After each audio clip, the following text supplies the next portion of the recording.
Oke, salam, jumpa kembali dengan kita di acara pemuritan.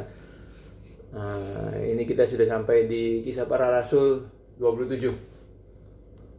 Paulus terdampar. Silakan dibaca deh. Paulus terdampar. Paulus dan beberapa tahanan lainnya dibawa dengan kapal menuju Roma. Belum jauh berlayar, kapal itu terperangkap oleh badai. Badai itu dahsyat dan bercampur angin ribut.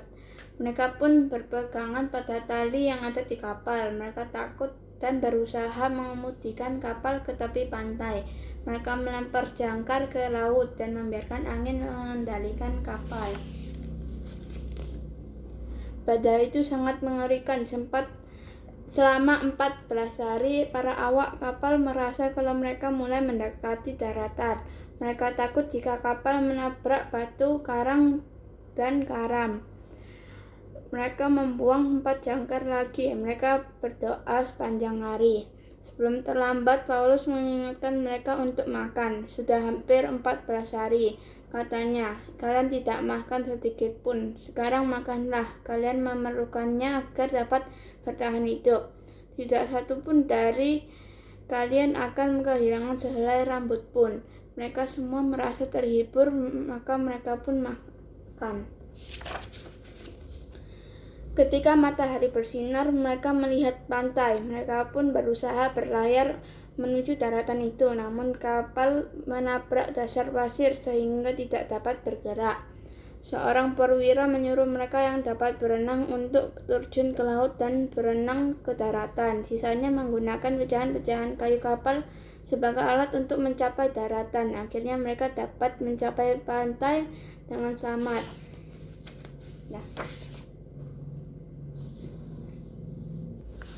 Oke, seperti biasa kita akan mulai dengan Injil. Injil ada kabar baik, apa kabar baiknya? Kabar baiknya adalah Allah turun ke bumi dalam rupa manusia yang bernama Yesus, yang menjalani semua perintah Bapaknya di perjanjian lama dengan sempurna. Asalnya kita manusia yang menaati perintah Bapa. Dan pada akhirnya ia masuk ke Yerusalem, ia ditangkap, dipukul, dan disalibkan. Seharusnya kita manusia yang mendapatkan hukuman itu, tetapi ia menanggung semuanya di pundaknya. Ia ditikam dan diremukkan oleh Bapaknya sendiri untuk memuaskan murka dan keadilan Bapaknya. Ia mati di kayu salib, dikuburkan. 3 hari kemudian ia dibangkitkan sebagai tanda pembayarannya telah lunas dan nama baiknya telah dipulihkan. Karena Yesus bukanlah seorang penjahat, melainkan anak Allah.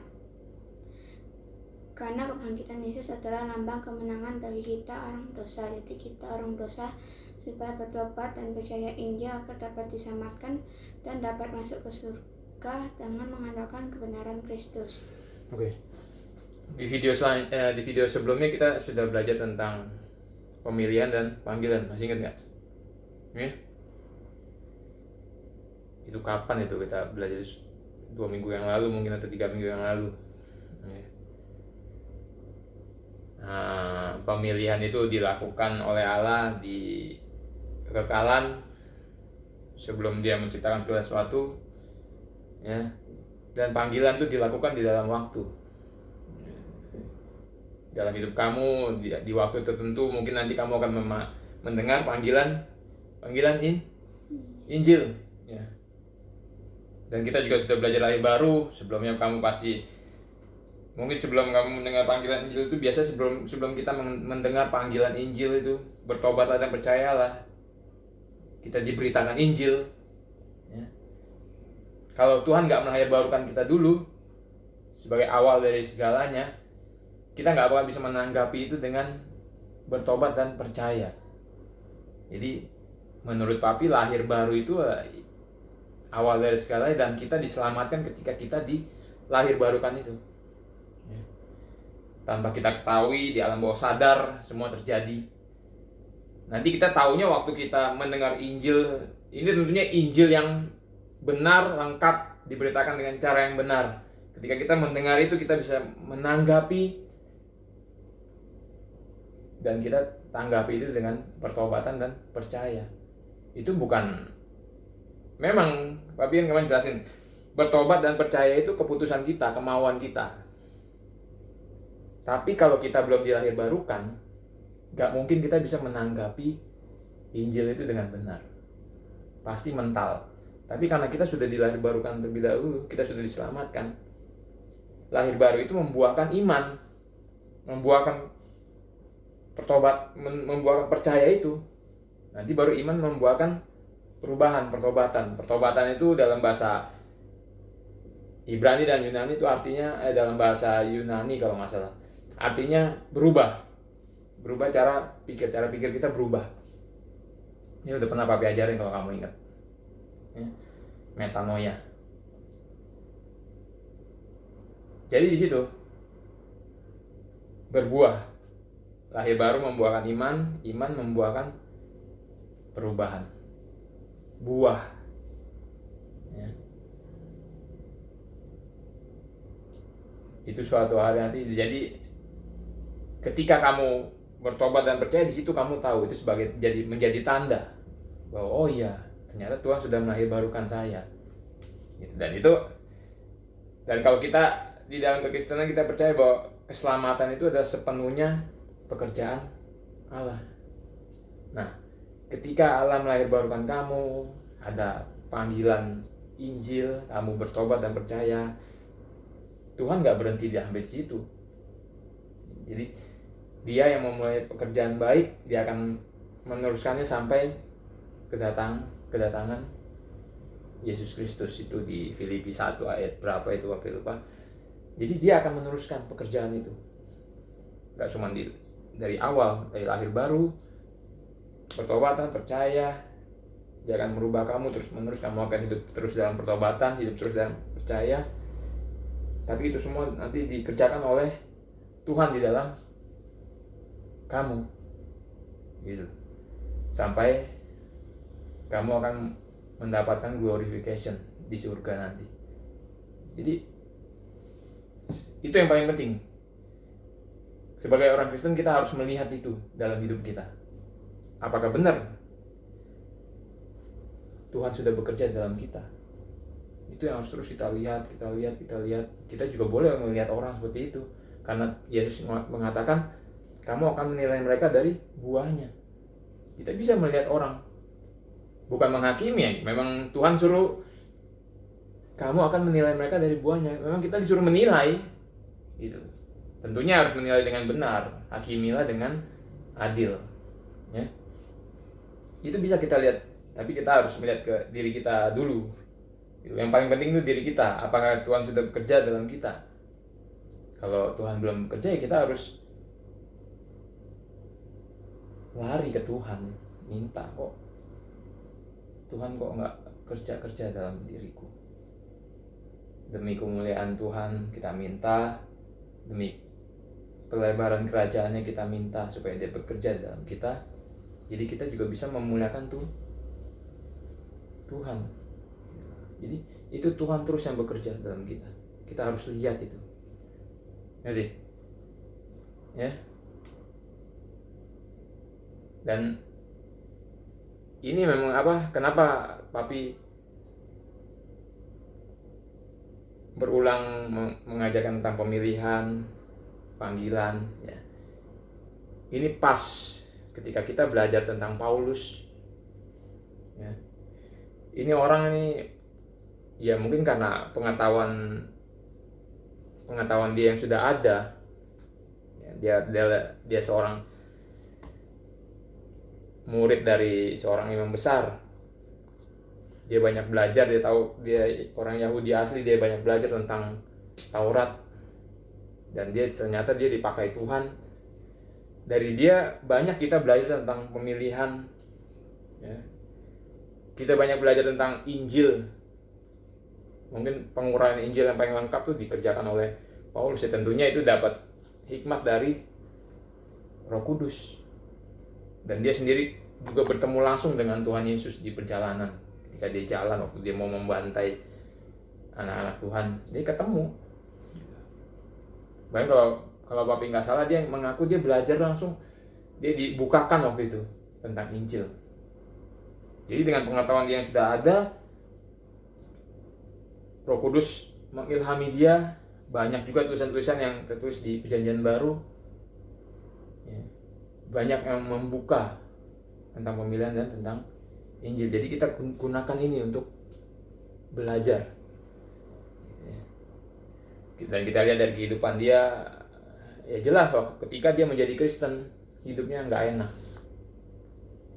Papi pernah bilang bahkan dia nggak pernah merasakan benefit menjadi orang Kristen. Mungkin dia punya satu-satunya kesaksian yang bisa beda. Kalau orang zaman sekarang kesaksian, aku ikut Tuhan, pabrikku nggak jadi bangkrut, aku ikut Tuhan, kankerku sembuh. Kalau ini enggak, ini terbalik, aku ikut Tuhan, hidupku hancur. Ya, kalau kamu lihat di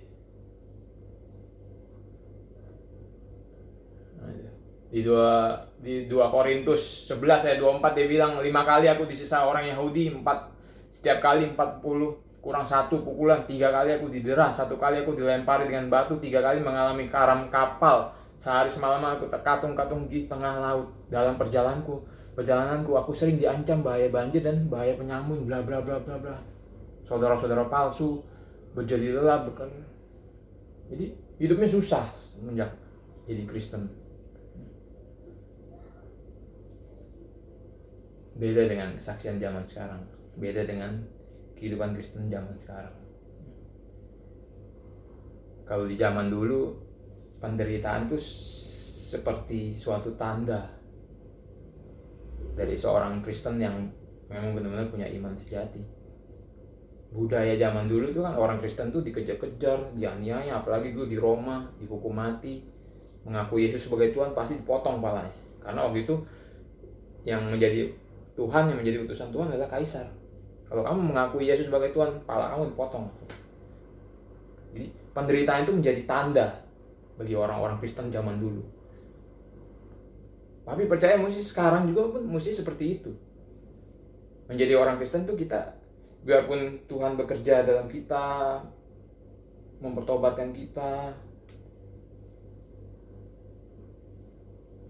terus membuat kita percaya sama Dia, itu nggak cuman seperti itu. Dia melakukan itu semua dengan mengizinkan ujian, penderitaan, dihantam kanan kiri supaya iman kita bertumbuh, dihantam kanan kiri supaya dihantam dengan dosa, kita tahu bahwa kita ini lemah, gampang jatuh dalam dosa. Walaupun sudah dilahir baru kan tetap gampang jatuh dalam dosa karena kita masih tinggal dalam tubuh yang belum ditebus. Tapi di situ Tuhan terus menjaga kita dan lama-lama kita tahu, tujuannya apa, yaitu semua penderitaan itu menjadi tanda bagi kehidupan kekristenan kita, bagi iman yang kita yang sejati. Tentu saja sebuah penderitaan yang dihasilkan karena Injil, bukan karena dosa kita. Kadang-kadang ada orang yang karena berbuat dosa terus menderita, iya ada. Tapi jangan ngaku-ngaku karena gara-gara dosa dia menderita terus dia ngaku-ngakunya menderita menjadi Kristen. Nggak bisa. Paulus menderita itu karena Injil. Kita pun menjadi orang Kristen sekarang gitu. Kalau kita belum menderita karena Injil, kayaknya belum afdol, belum menjadi tanda bagi hidup kita. Maksudnya menderita karena Injil ya, kamu memberitakan Injil ke teman-teman kamu, dibully, kamu memberitakan Injil ke orang, nggak disenengin orang, itu penderitaan-penderitaan seperti itu. Walaupun nggak seperti Paulus dulu disesat atau di mana. Ya mungkin kalau kamu memberitakan Injil di tempat-tempat tertentu, tempat-tempat konflik, mungkin bisa kamu akan disesat. Jadi kita lihat perjalanan hidup Paulus dan tokoh-tokoh Alkitab yang lain. Gak ada yang, terutama di Perjanjian Baru, gak ada yang hidupnya senang-senang, menderita semua. Bahkan hampir semuanya mati disiksa karena Injil. Jadi kalau orang bilang Injil itu sebuah kekonyolan, kalau orang bilang Injil itu sebuah kebodohan, kalau orang gak percaya Injil, itu gak masuk di logika kita. Kenapa dulu rasul-rasul sampai mau mati disiksa gara-gara Injil? Kenapa banyak ribuan misionaris yang mati disiksa gara-gara Injil? Kenapa banyak orang mau memberitakan hal-hal konyol itu sampai dibully orang?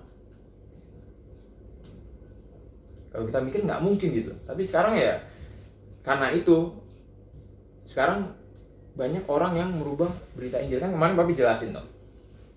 Keselamatan jadi murahan karena diberitakan untuk memuaskan ego manusia. Dirubah, dimanipulasi, ya, mentang-mentang Alkitab bilang percaya, oke, yang penting kita memberitakan Injil, yang penting orang itu percaya. Alkitab bilang menerima Yesus. Yohanes 1, misalnya Yohanes 1 ayat 12, menerima Yesus. Oke, kita memberitakan Injil, yang penting orang itu mau menerima Yesus. Roma 10 mengatakan siapa yang berseru dan mengaku akan diselamatkan. Oh, oke.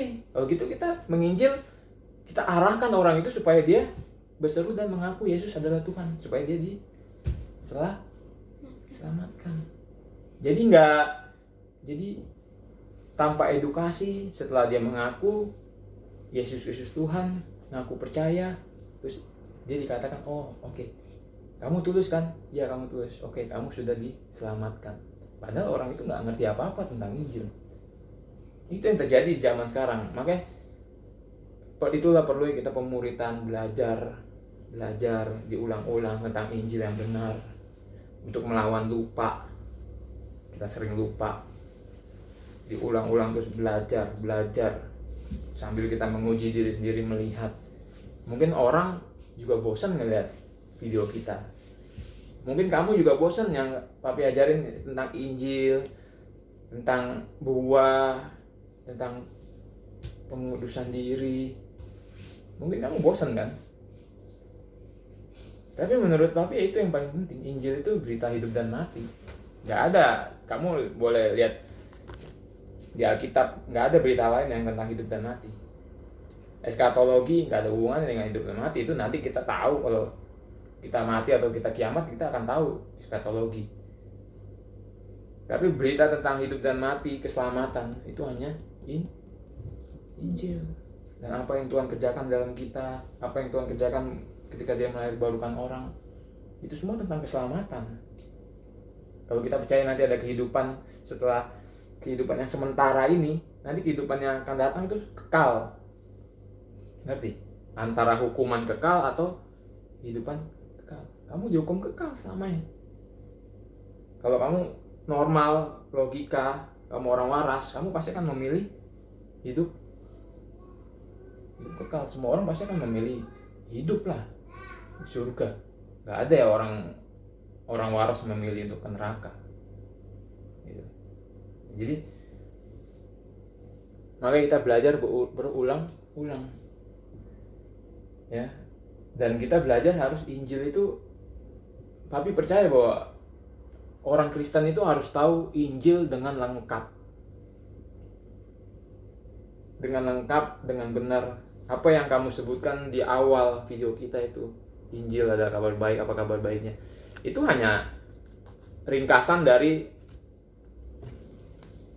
walaupun itu belum lengkap menurut Papi ya, itu ringkasan dari apa yang tertulis di Alkitab, dari Perjanjian Lama sampai Perjanjian Baru. Itu kan ada pemahamannya, ada arti-artinya.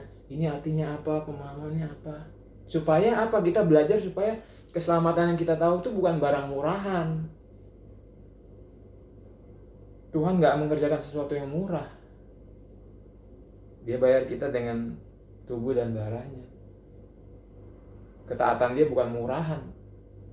Apa yang dia capek-capek Tuhan turun ke dunia dalam rumah manusia terus mesti taat sampai mati di kayu salib. Itu bukan sesuatu yang murahan. Apa karena kasih? Ya tentu Allah itu kasih. Allah itu penyelamat. Dia kasih, dia penyelamat. Tapi apa cuma seperti itu? Jadi kita mesti ngerti secara terus dalam sampai minta Tuhan untuk buka ini buat kita. Jadi Injil itu mahal. Ya, di dalam Injil itu, Papi catat di sini ya, ada yang namanya substitution, pergantian. Kita disubstitute. Harusnya kita yang dihukum, harusnya kita yang taat, tapi kita diganti oleh Yesus. Substitute. Ada yang namanya imputation, kebenaran dia diimputasikan ke kita. Itu kita mesti ngerti loh. Justification. Itu kita mesti, kalau orang sekarang Injil nggak sampai ke situ, nggak ngerti orang. Apa sih imputation? Mungkin substitution-nya nggak ngerti, pergantian. Tapi catat lagi ada rekonsiliasi. Kita direkonsiliasi dengan Allah. Itu nggak mungkin. Itu ada semua pelajaran, nggak mungkin. Hanya dengan darah Yesus, hanya dengan pengorbanan Yesus kita bisa direkonsiliasi dengan Allah. Kita mesti ngerti itu. Propitiation, pendamaian. Harusnya kita yang duduk di kursi pesakitan, kursi terdakwa, dihakimi, dihukum. Tapi Yesus menggantikan kita. Dia duduk di kursi itu, menjadi pendamai antara kita dengan Allah. Rekonsiliasi, propitiation. Ya, ada lagi pembatalan.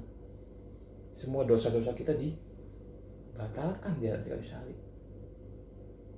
Kamu mesti ngerti ini supaya kamu ngerti keselamatan itu bukan hal murahan, bukan receh seperti yang dilakukan sekarang oleh orang Kristen. Cuma beritakan, ya Yesus mati, kamu dosa lo, kamu dosa masuk neraka lo, mau masuk neraka, nggak mau, ya kamu harus ngakuin Yesus sebagai Tuhan dan Juru Selamat kalau nggak mau masuk neraka. Cuma gitu tuh, oh ya, oke, saya ngaku, ya ikuti doa saya ya. Ya kamu ngaku, ya saya ngaku Yesus ini bla bla bla bla bla. Ya sudah, kamu tadi tulus kan doanya? Iya tulus Pak Pendeta. Ya sudah, kamu sudah selamat. Besok ke gereja ya. Gitu. Ya. Seminggu 2 minggu ke gereja nggak tahu ngilang. Kenapa ngilang? Karena dia dimanipulasi. Nanti beberapa tahun kemudian setelah dibalik ditanya, loh dulu kan kamu pernah mengaku Yesus sebagai Tuhan dan Juru Selamat. Iya. Kamu tulus nggak dulu? Iya tulus. Iya, kamu mesti sudah diselamatkan. Ini mungkin kamu lagi terhilang. Gitu. Gak pernah ada yang namanya edukasi. Kekristenan itu sudah tua. Papi selalu bilang kekristenan itu sudah tua, sudah ribuan tahun. Semua orang tahu Yesus itu mati di kayu salib. Orang Kristen menganggap Yesus itu Tuhan. Semua orang udah tahu. Islam, Buddha, semua tahu. Tapi kita nggak ada edukasi.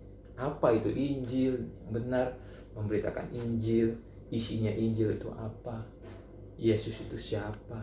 Kita ini siapa? Jangan ngomong asal bicara kasih. Itu nggak menandakan siapa kita. Kasih itu. Kita ini orang berdosa. Mati rohani, bejat total. Yang kita lakukan, yang kita pikirkan, yang kita inginkan hanya dosa. Kita nggak bisa menanggapi Tuhan. Apakah Tuhan akan mengasihi orang seperti itu? Enggak. Kasih dan benci selalu berjalan bersama. Kalau dia kasih, dia maha kasih, dia juga mungkin bisa, tapi katakan maha benci. Ngerti? Kalau kamu senang hamster, kamu kan piara hamster, kamu senang hamster, ya, terus papi injak hamster itu di depan kamu benci ya? Benci, kamu pasti marah. Sama, kasih itu berjalan bersamaan. Nggak mungkin, oh iya Tuhan maha kasih, jadi dia nggak mungkin benci. Enggak, di Alkitab, di Mazmur tertulis kok, Allah murka setiap hari, haram membenci pembuat kejahatan. Tertulis ya. Untung aja rencana keselamatan itu sudah dia buat dari sebelum kekekalan. Sudah ada pendamai di depan dia, yaitu anaknya sendiri. Dan itu kita mesti ngerti itu dengan dalam, supaya keselamatan yang kita pegang itu mahal, supaya kita tahu kasih karunia itu kita bisa menghargainya, karena semua itu mahal, nggak ternilai. Tuhan sendiri loh yang berinisiatif, Tuhan sendiri yang melakukan semuanya. bukan seorang manusia, bukan seorang raja dunia, bukan seorang presiden, bukan seorang menteri. Tuhan Allah sendiri. Jadi alasan kita, karena ketika kita tahu bahwa ada Tuhan Allah, ada yang menciptakan segalanya, bahkan sekarang kamu tahu dia bernama Yesus, berarti dia layak disembah, dia layak ditinggikan, dihormati setinggi-tinggi karena dia Allah. Gak peduli kita mau kita diselamatkan atau enggak, kita binasa atau enggak, dengan pengetahuan itu kita harus mengikuti dia, kita harus terus berhubungan dengan dia. Tentu saja kalau kita bisa berhasil, itu semua karena Tuhan yang bekerja dalam kita.